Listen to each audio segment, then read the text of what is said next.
LECKO is a consulting company, and we are also doing research. We are publishing 2 or 3 studies every year. The goal, in terms of goal, I think the goal of our study is quite similar to Jane.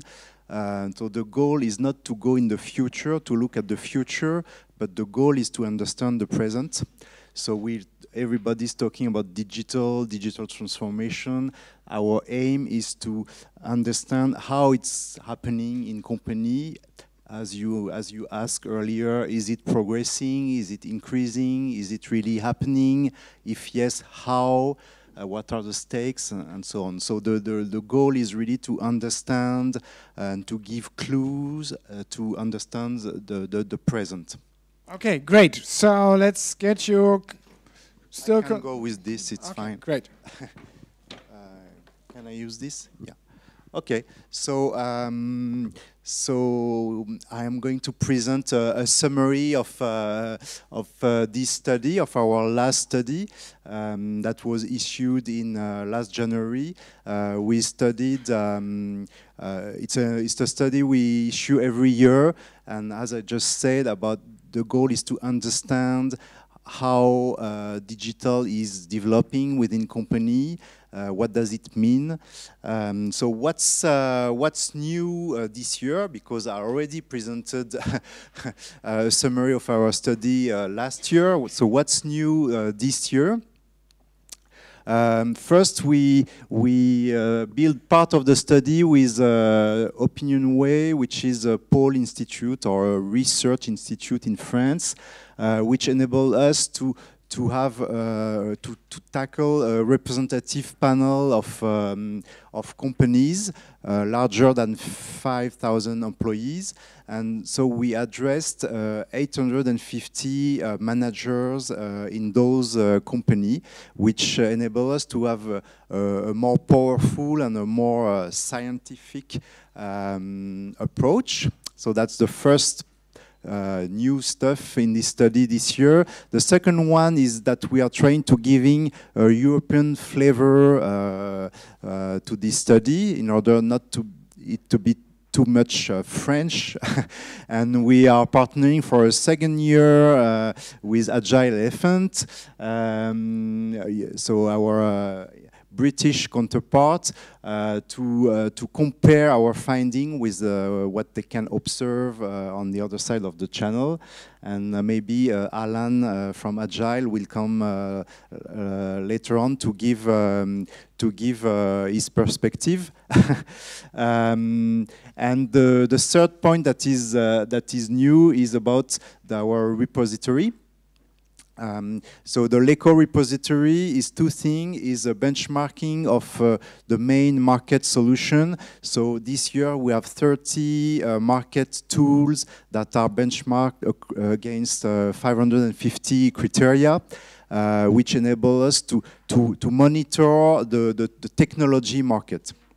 And more importantly, I think, we have a database of analytics. We are monitoring the collaboration platform and the enterprise social networks of 25 large companies. So we have analytics that track all the activity within those collaboration platforms, so we can compare our qualitative findings that comes from the survey against the 800 managers, together with analytics from usage, what people actually do in the collaboration platform.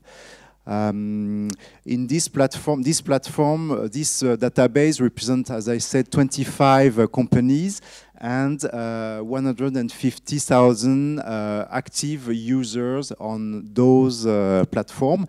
So it's really a very rich database that enable us to dig into and to try to understand, as I said, to give clues on what's going on around digital transformation. So this is to set the scene. Now, what are the main findings? So the first point, the collaboration and social usages are increasing. and we can monitor, we can quantify this. They are increasing 15% in 2015 against 2014. And I will explain what does it mean and how is it calculated just after. So the collaboration, as Jane said, is increasing. It happened. People are collaborating more and more with digital tools and with digital approaches. As regards managers, their level of awareness regarding digital transformation is increasing and is there. Managers have, I think, a good level of understanding and a good level of awareness of digital transformation. But there's still a lack of practice. Which means that they understand it's important, they understand more or less what it is, but they don't really fully participate to it. Again, I will detail each point right after.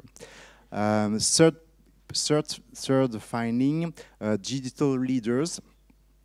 Digital leaders are a key component of digital transformation, and they are engaged in the digital transformation. They make it happen in the company, and they are engaged in a sustainable way. When a digital leader shows the way, he will keep being engaged for a long time, and these are a new human capital for human assets of the company.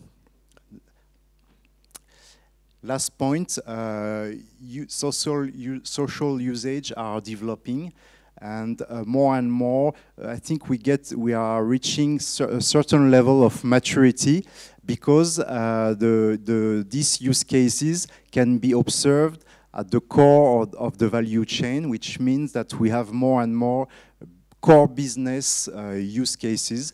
Collaboration is happening really for business usages, not only small technology watch against among a few experts in a corner. People are really doing business by collaborating with digital tools. It's not yet generalized, it's not everybody already, but it's developing, and it's more and more present at the core, in the core business.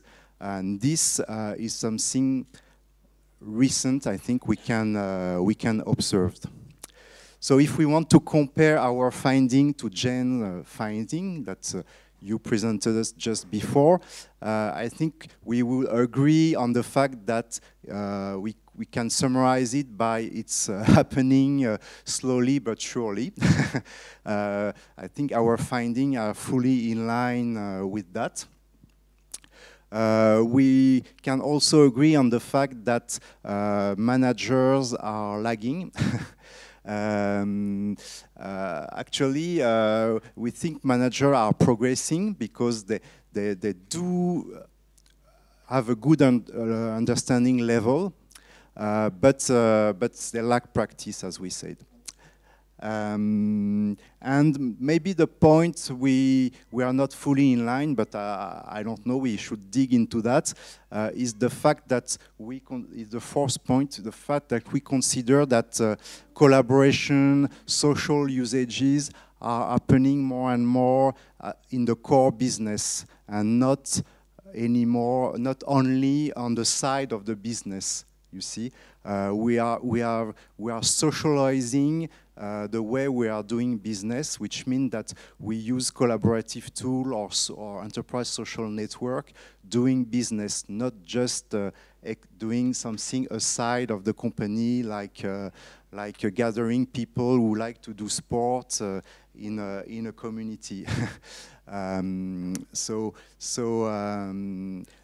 This is not a generality, but this is something that is more and more progressing in the company. So anyway, I'm going to develop the 4 points, and then we can discuss we can discuss in more detail just after. So the first one is about the fact that collaboration and social usages are progressing. The first figure is that 58% of the companies more than 5,000 employees have an enterprise social network. This is in France.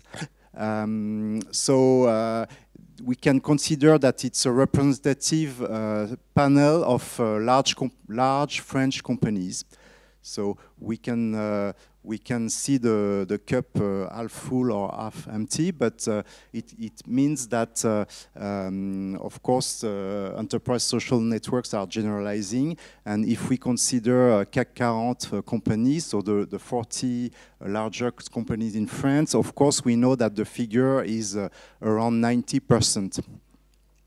More interesting, the engagement level, the usages are developing. If we consider the same perimeter, the same companies, the same organization as last year, the engagement level is increasing by 50%, so which means that the same employees are 50% more engaged in the collaboration platform, in the enterprise social network, which means that collaboration is getting more and more intense in a way.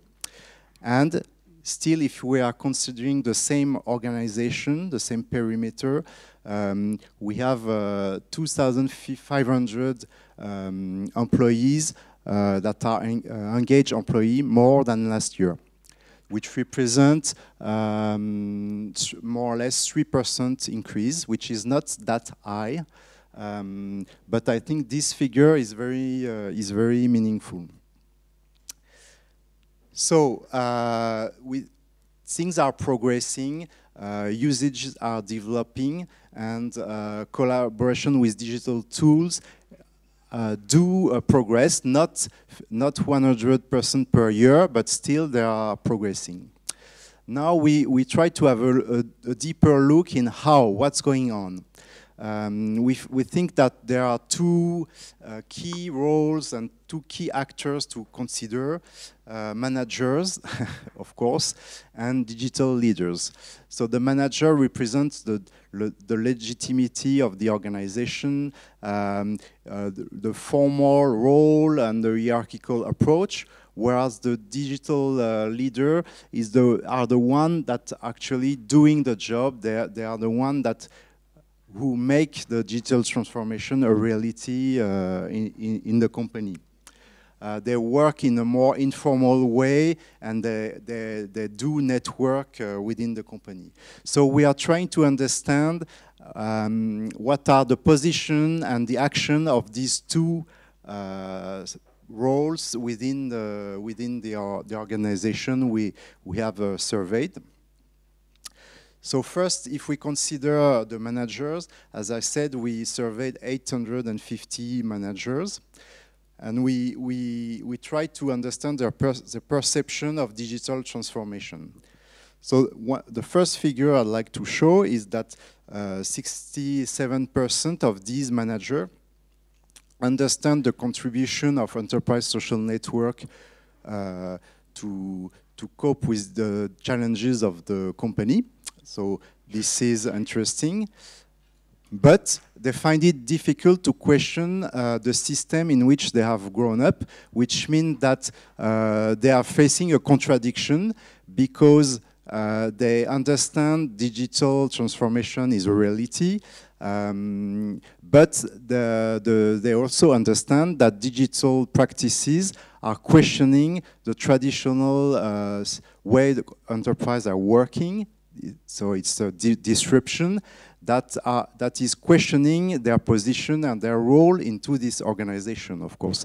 So the manager is in a kind of uncomfortable position he needs to validate and to legitimate the digital transformation because he understands this is something that is happening and it is important, but it's also questioning his own role. So, the manager has this difficult position. Of course, there is a way to go beyond this contradiction. Is the manager becomes a digital leader, of course, or actually sets himself in a position where he promotes and is a developer of this digital transformation. But it's not the case, as we said earlier, for all managers. If we look into more detail, we try to understand their level of awareness regarding digital transformation, how they understand the benefits, and what are their practices.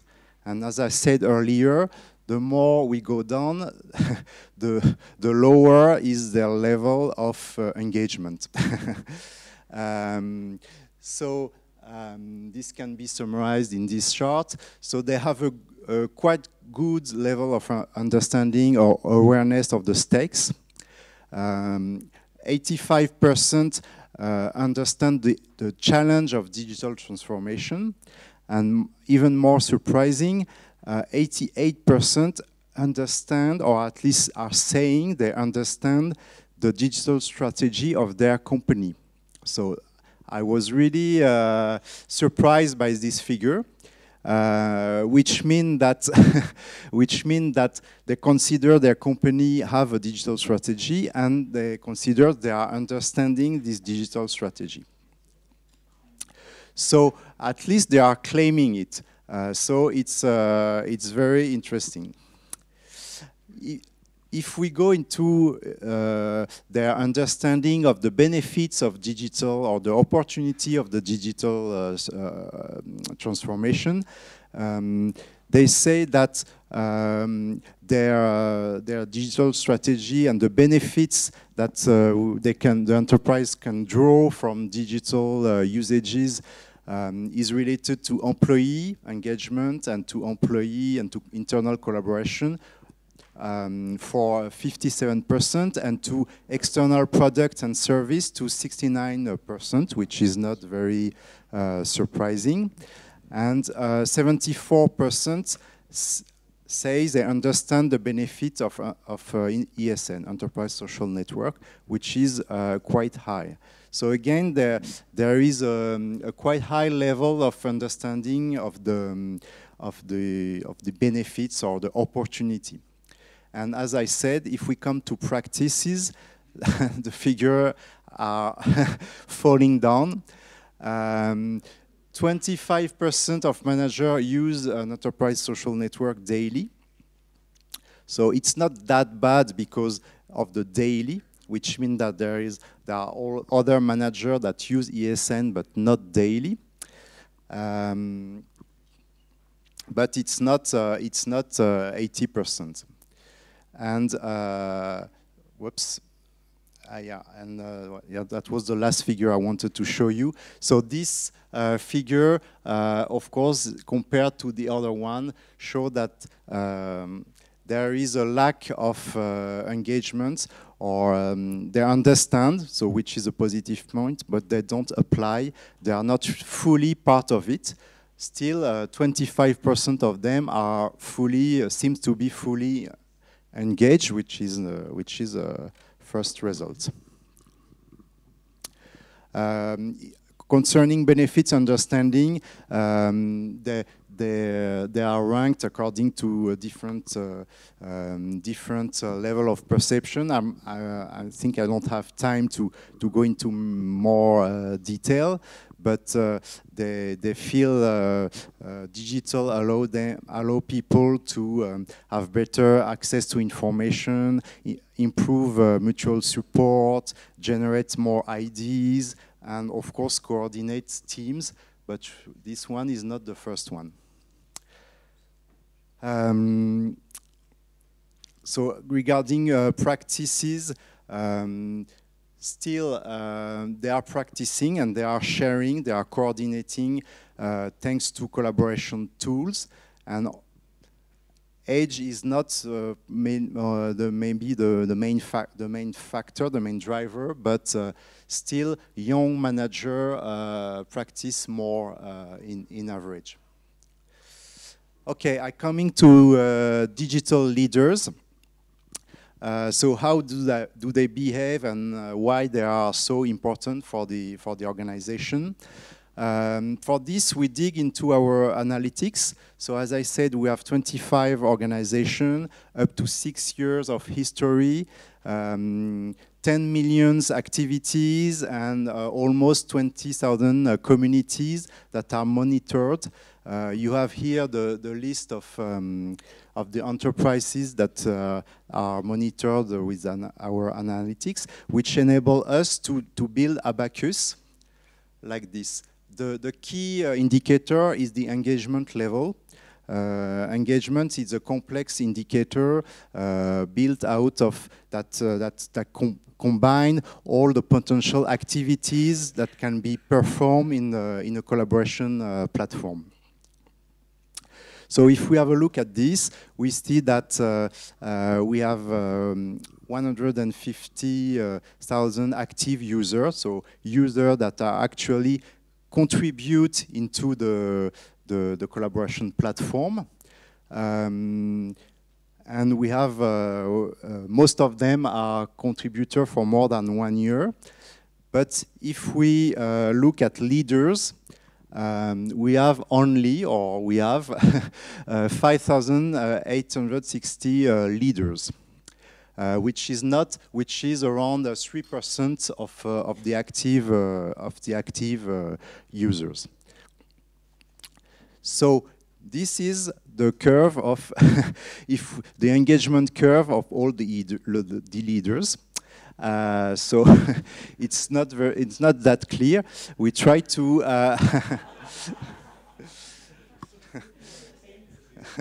it's a nice, it's a beautiful drawing anyway. So how to have a clear understanding, or how to draw ideas from this? First, what is the definition of a leader? A leader is a user that is who is active, who is very active, who has a kind of intense participation, who has balanced activities within the collaboration platform. A person who is collaborating to various communities, various topics, doing different things, commenting the other, not only focusing on his own contribution, but commenting the contribution from other people, talk to people, build solid relationship. So the leader is the perfect user of collaboration platform. And this is the way we define them at LECKO. And we can monitor and see how many leaders we have through times, and we define other types of profile, but I'm not going to go into more detail. So the interesting lessons regarding leader, there are two. First, the leaders are leaders. And second, the leader remain leader. So what does it mean? It means that when someone is a leader right from the beginning. It's not a long learning curve that after 1 year, 2 years, I become a leader. It's in me, it's myself, and after 2 or 3 months, 80% of the leaders are already leaders. So this is not something that a long learning to become a leader. It's something they have inside them. And the second point is that they remain leader in a sustainable way. 9 leaders out of 10 are engaged year after year in the platform, which is also an interesting lesson. So if we combine those two findings, why is it interesting? Because an organization can base its change management strategy on leaders, of course, because they are keystone, they are people that remain there, and we can rely on them, and of course, they drive the others. So, and they are do it in a sustainable way.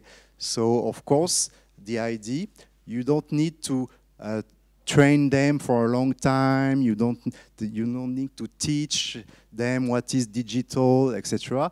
They know it better than us, maybe, and they do it on the field. So, and in addition to that, they train, they teach their colleagues. So they just do the job for us. We just have to reveal them, to find them, and to recognize them and to let them do the job. Of course, to encourage them, to give them a framework, and then they just do it. So that's that's of course our advice when we are talking to customer to develop who wants to develop collaboration and digital practices. Okay, the last point, but not the least, is about the European flavor. How do these findings relate to the rest of Europe? What are the usages the same in the UK and in France? So for this, we are partnering with you, Alan, and the rest of Agile team, and we are trying, for 2 years, we have been trying to exchange and to compare our views on this, and we build together part of the studies now. So I don't know if you want to comment on this. This was a chart showing the differences or the use cases in collaboration platform between France and UK. Probably to set ours up, what we found first was the UK is structured. Most people thought the UK was just the 51st state of the US. It's not. It's a different economy, but it's also very different to the European economies. Our first phase was actually, Britain has a small number of large companies, but they are very large. And then we have a large number of very small companies. We don't tend to have the Mittelstand or the small SME scale that is in Europe and even in the US. So we focused initially on the very large companies, which is why it's a bit more complicated, potentially initially. So that was phase one. Phase two will be more on the SMEs that we found. But what we found in the UK as opposed to France potentially is the bigger companies tended to have multiple projects starting, and so we tended to find no one reason for this technology going in at any one time. If it did start with one reason, they typically moved it quite quickly to a number of applications, but typically you found a number of applications starting roughly at the same time, and once they, 3, 4, 5 years down the line, these things are starting to blend. We also found that when we asked which technologies are using, we found a plethora. You would find 4 or 5 different suppliers at different bits of the business. In fact, one of the biggest issues now is actually starting to rationalize the technologies in the business. Yeah, so what we are observing, of course, we need to dig more into the analysis of the usages across the channel. However, we don't have, can notice such differences in terms of usages. Same stuff, different emphases. Yeah. Project management, best practice sharing, technology watch, market intelligence, innovation, mutual assistance. All those are performed on. The other major difference is the UK, I think Napoleon said the British were a nation of shopkeepers. They had a small industrial revolution between then and now, but they've kind of gone back to a service, they've got a much bigger service industry, typically in Europe. So there's a lot more interest in social media and how that connects to the sort of collaboration and communication technologies than we see typically in Europe. So that's another thing we've seen. There's a lot more interest in integration to watching the customer, listening to the market and so on, potentially, even than in the US, to be honest. Yes, and you also drew this chart showing that use cases collaboration is happening in different areas of the value chain. This is just typically areas where we saw people working. One of the things that came across quite strongly from some of the very large companies that are making it work is to let the use cases arise naturally. Don't try and constrain it, because typically once one of these technologies goes in, people find things to do with it. And if you can get that organic groundswell of use cases and things happening, then it tends to, the first ROI is always hard. The next one and the next one, the next one are easier. Yeah, and on our side, we do notice that we have, as I said in the beginning, we have more and more collaboration in the core business. And maybe I can give two examples that we see with our customers. Air France is going to talk tomorrow. They're really having very interesting collaboration use cases with cabin crew members sharing information from the fields, sharing best practices, sharing problems that are occurring during the flight, and so on. And they are doing this in a massive way. Thousands of cabin crew doing that in a daily basis. This was very, we are at the end. This was very, this is quite impressive, and this is really core business. We also see a lot nowadays in retail networks, in the luxury industry, best practice sharing, again, mutual support between shops in luxury distribution networks. And this is quite new this year, I think, that we have such business-oriented use cases. The other thing I think we've seen, because the companies we've spoken to are very multinational, the big British companies are pretty much around the world. I think something Jane's talking about LECKO, there's this huge interest now in picking up people who are not working at a desk with a laptop or a machine. That is becoming the fundamental problem. There's different types of mobile workers. There's the sales force, there's the support force, there's typically in the UK there's a much bigger use of temporary workforces as well, the dreaded 0-hour contract. So there's all these, let's say, second layer and third layer workers are becoming a major issue to get them integrated into these systems. Okay, I think we're done. You can get all these findings in the study. You can download for free in French and in English.